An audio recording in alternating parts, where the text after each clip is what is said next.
बुद्धं शरणं गच्छामि। प्रबुद्ध उपासक उपासिकाओं, आज पूरे देश में कोरोना एक महामारी का रूप ले चुका है। असंख्य लोग भयग्रस्त हैं। बहुत बड़ी तादाद में लोग बीमार हैं। चारों तरफ एक भय का वातावरण बना हुआ है। निसंदेह बीमारी भय का वातावरण बनाती है, लेकिन इस समय सभी लोग अपने आप को असुरक्षित अनुभव कर रहे हैं।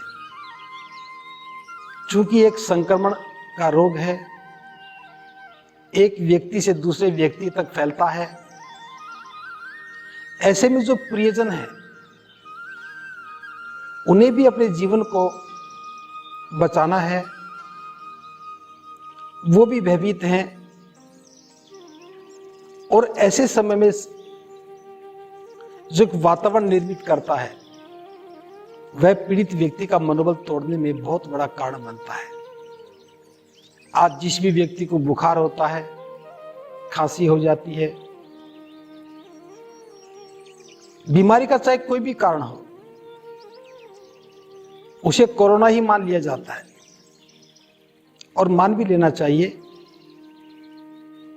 लेकिन जिस बिंदु पर मैं बात करना चाह रहा हूं, इस महामारी के दौर में एक मानवीय पहलू गायब हो गया। प्रत्येक व्यक्ति पीड़ित व्यक्ति की सेवा करने में घबरा रहा है, उसकी सहायता करने में घबरा रहा है, उसके साथ खड़े होकर के उसका मनोबल बढ़ाने में भी घबरा रहा है। और जो व्यक्ति को हॉस्पिटल में एडमिट करवा दिया जाता है, वहां उसके सामने एक खौफनाक मंजर रहता है। सारे ही बीमार लोग, सारे ही पीड़ित लोग, किसी को मरते हुए देखता है, किसी को सांस लेने में आने वाली दिक्कतों को देखता है। उसे भी लगता है कि उसका जीवन अब ज्यादा नहीं बचा है, और ऐसे में व्यक्ति की उम्मीदें टूट जाती हैं।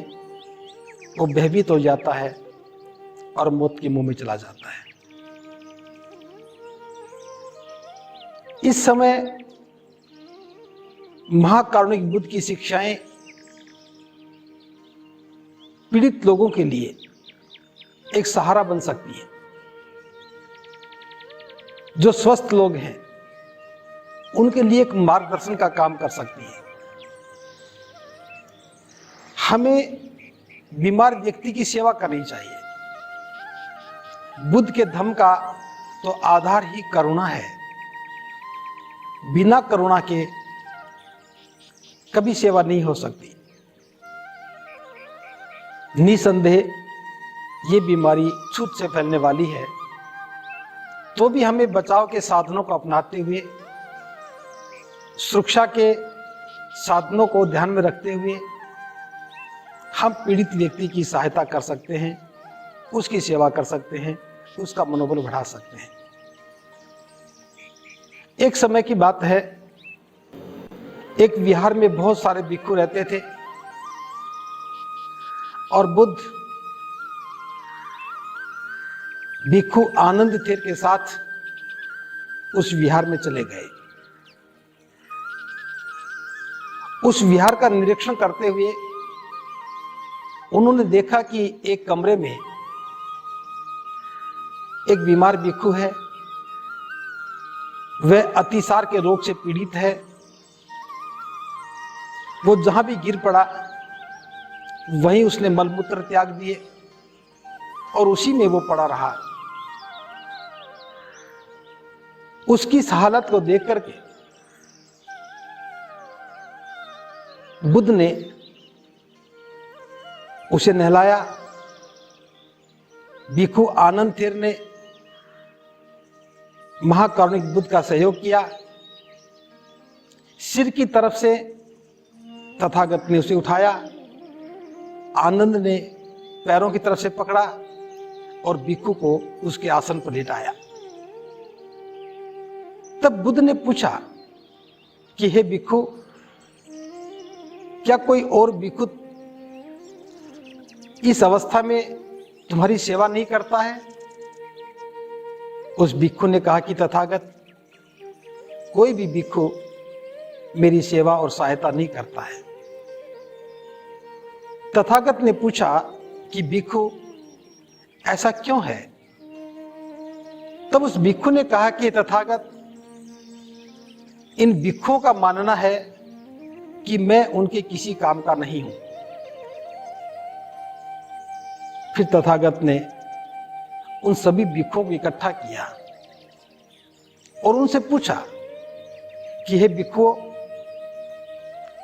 इस विहार के अमुक कमरे में एक बीमार भिक्षु रहता है, क्या तुमने देखा है? उन्होंने कहा तथागत, हमने देखा है कि भिक्षु बीमार है। क्या तुम में से कोई भिक्षु उसकी सेवा करता है? भिक्षु ने कहा तथागत, हम में से कोई भी उसकी सेवा नहीं करता है। तथागत ने पूछा कि भिक्षु ऐसा क्यों है? तब उन्होंने बताया कि तथागत, वह भिक्षु हमारे किसी भी काम नहीं आता है, इसीलिए हम उसकी कोई सेवा और सहायता नहीं करते हैं। तब तथागत ने कहा, भिक्षुओं, जो व्यक्ति किसी रोगी की सहायता करता है, सेवा करता है, वो मेरी ही सेवा करता है। एक कितना बड़ा स्पष्ट संदेश कि जो भी भिक्षु किसी रोगी की सेवा करता है, वह मेरी ही सेवा करता है। इसलिए सभी बौद्ध अनुयायियों को, जो बीमार लोग हैं, जो पीड़ित हैं, उनकी सेवा करनी चाहिए, अपनी सुरक्षा के उपायों को ध्यान में रखते हुए। और बुद्ध ने यह भी कहा कि जो भिक्षु हैं, उन्हें अपने उपाध्याय, अपने आचार्य, आचार्य के मित्र, आचार्य के सहयोगी या जो भी वृद्ध भिक्षु हैं, उनकी सेवा करनी चाहिए। और जब तक वो पूर्ण रूप से स्वस्थ न हो जाएं, तब तक हमें उनकी सेवा करते रहना चाहिए। इस संक्रमण के दौर से आज हम देख रहे हैं, बहुत से भिक्षु बीमार भी हैं। कुछ भिक्षुओं के साथ सेवा करने वाले लोग भी होंगे, कुछ की सेवा उपासक उपासिकाएं भी कर रहे होंगे। फिर भी कुछ भिक्षु ऐसे भी हैं जिनकी सेवा करने वाला कोई और व्यक्ति नहीं है। तो जितने भी देश में बौद्ध अनुयायी हैं, धम्म अनुयायी हैं, मैं उनसे कहना चाहता हूं कि जो भी बीमार है, वो इंसान है, वो व्यक्ति है, हमारा बंधु है, हमें उसकी सहायता करनी चाहिए। निसंदेह यह एक वायरल बीमारी है और इसका कोई उपचार नहीं है। तो भी शरीर की प्रतिरोधक क्षमताओं को मजबूत करने के लिए अनुभवी चिकित्सकों द्वारा जो हमें बताया गया है, उन सारी बातों का ध्यान रखते हुए हमें उपचार में सहायता करनी चाहिए। सबसे बड़ी बात कि हमें बीमार व्यक्ति को उत्साह देना चाहिए, उसका मनोबल बढ़ाना चाहिए, क्योंकि इस समय जो भी पीड़ित है, चाहे वो कोविड से है, चाहे वो किसी भी वायरस से है, उसका मुकाबला हमारे शरीर की अपनी प्रतिरोधक क्षमता को ही करना है। और प्रतिरोधक क्षमता बढ़ाने के लिए मनोबल का होना बहुत आवश्यक है। अगर हम दूर हैं, ज्यादा कुछ काम नहीं भी कर सकते हैं, तो मैं इतना कहना चाहूंगा, फोन कॉल के माध्यम से या वीडियो कॉल के माध्यम से अगर हम पीड़ित व्यक्ति का हालचाल पूछते हैं, उसके स्वास्थ्य के बारे में जानकारी लेते हैं, उसे हिम्मत देते हैं और इतना बता दें कि लाखों लोग बीमार हुए हैं, 100 में से 99 लोग ठीक हो जाते हैं, केवल 1% लोग हैं जो दूसरी बीमारियों के कारण ठीक नहीं हो पाए। लेकिन 100 में से 99 लोगों का ठीक हो जाना एक बहुत सकारात्मक संदेश है। इसलिए घबराने की आवश्यकता नहीं है। ऊंचे मनोबल के साथ, मजबूत इच्छा शक्ति के साथ आपको समय पर दवा लेनी है, गर्म पानी या काढ़े का सेवन करना है, दिन में कम से कम 2 या 3 बार स्टीम लेना है, मल्टीविटामिन, विटामिन सी और जिंक टेबलेट लेनी है, या और जो चिकित्सकों ने दवाइयां रिकमेंड की हैं, हमें समय पर उनका सेवन करना है। अगर मरीज का, रोगी का मनोबल ऊंचा है, हम उससे समय पर बात कर लेते हैं, हमारी बात से उसके मन में उत्साह का संचार होता है और वो उत्साह का संचार उसके शरीर की प्रतिरोधक क्षमता को बढ़ाने में सहायक होता है। बस इतना सा काम हमें करना है। हम अपने घर में बैठकर केवल मोबाइल से उससे बात करके, वीडियो कॉन्फ्रेंसिंग के जरिए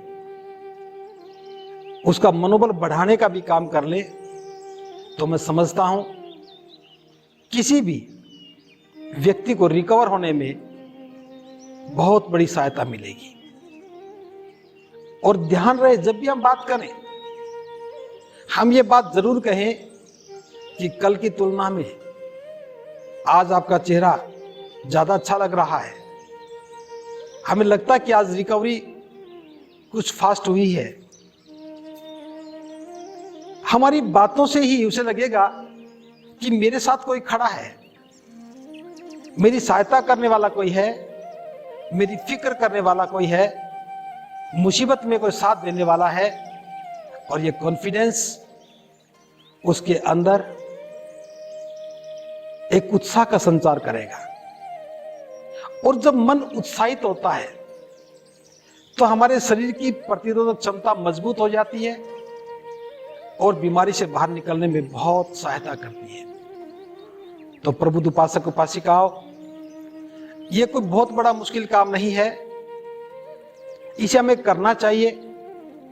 अगर कोई परिचित है तब भी करना चाहिए, अगर परिचित नहीं है और किसी के माध्यम से हमारे पास उसे संपर्क हो जाता है, तो ये सोच करके कि मैं महाकारुणिक बुद्ध का अनुयायी हूं, बुद्ध का धर्म करुणा और मैत्री का धर्म है, अगर मेरे 2 शब्द किसी को इस विकट परिस्थिति से बाहर निकालने में सहायता कर देते हैं, किसी के जीवन को बचाने में सहायक हो जाते हैं, तो अपने आप को धन्य समझना चाहिए। इसके साथ एक बात और, धन हमारे पास जो है, चाहे कम है या ज्यादा, वो भी किसी का जीवन बचाने के काम आना चाहिए। हो सकता है आपका कमाया हुआ धन आपकी सुख सुविधाओं के काम आए, लेकिन उसका एक थोड़ा सा अंश अगर किसी का जीवन बचाने के लिए काम आ जाए तो मैं समझता हूं एक बहुत बड़ी सेवा होगी, मानवता के लिए बहुत बड़ी कल्याण की बात होगी। बीमार व्यक्ति को समय पर उपचार मिल जाए, ये बहुत महत्वपूर्ण है। बहुत से ऐसे लोग होंगे जिनके पास इस समय धन की व्यवस्था नहीं होगी, क्योंकि लॉकडाउन की वजह से कोई काम नहीं मिल रहा, लंबे समय से सभी घर में बैठे हैं और धन का अभाव व्यक्ति के मन में चिंताओं को और बढ़ा देता है।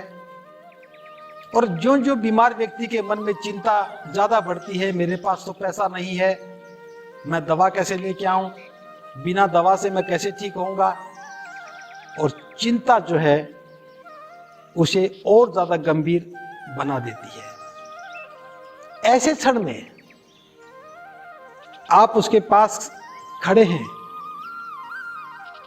आपकी बात उस तक पहुंची है कि पैसे की चिंता मत करना, मैं दवा भेज रहा हूं, हमारे पास दवा का प्रबंध है।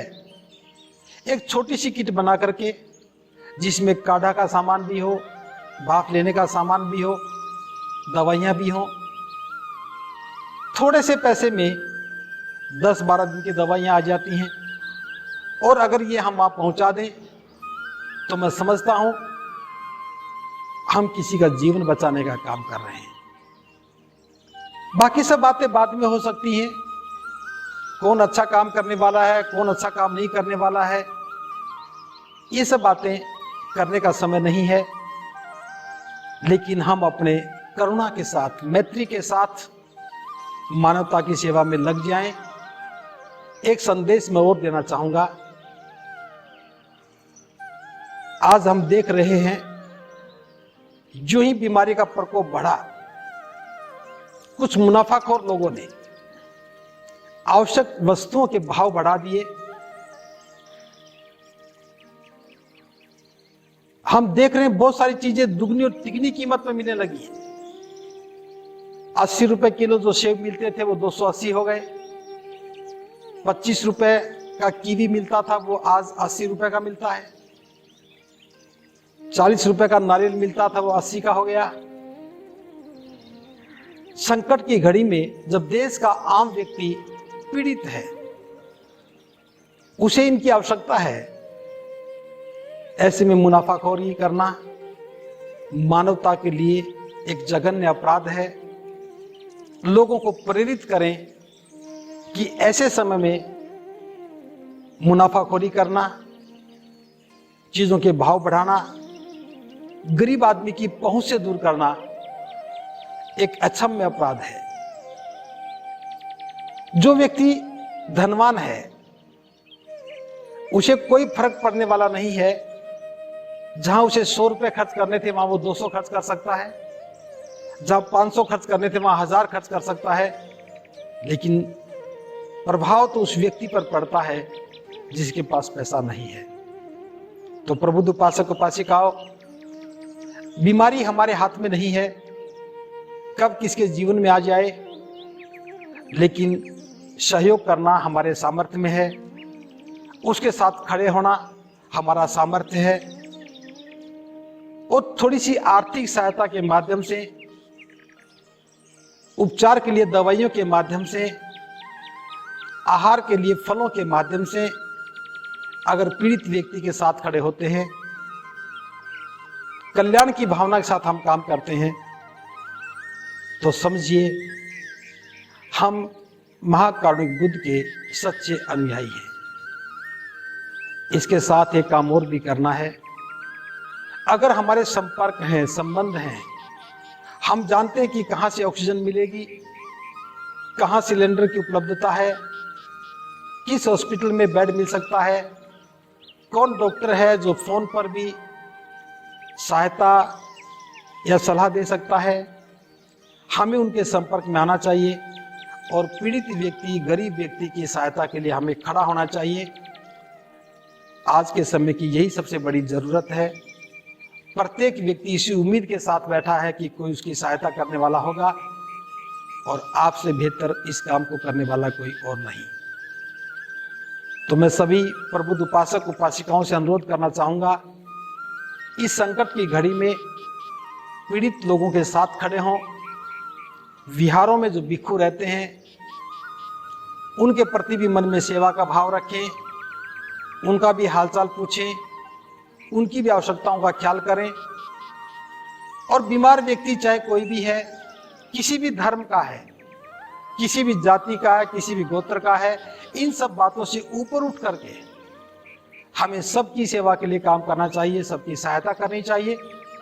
इसी उम्मीद के साथ कि आप महाकारुणिक बुद्ध के इस संदेश को समझते हुए अपने काम में लगेंगे और जन कल्याण की भावना के साथ इस संक्रमण काल से उभरने के लिए लोगों की सहायता करेंगे।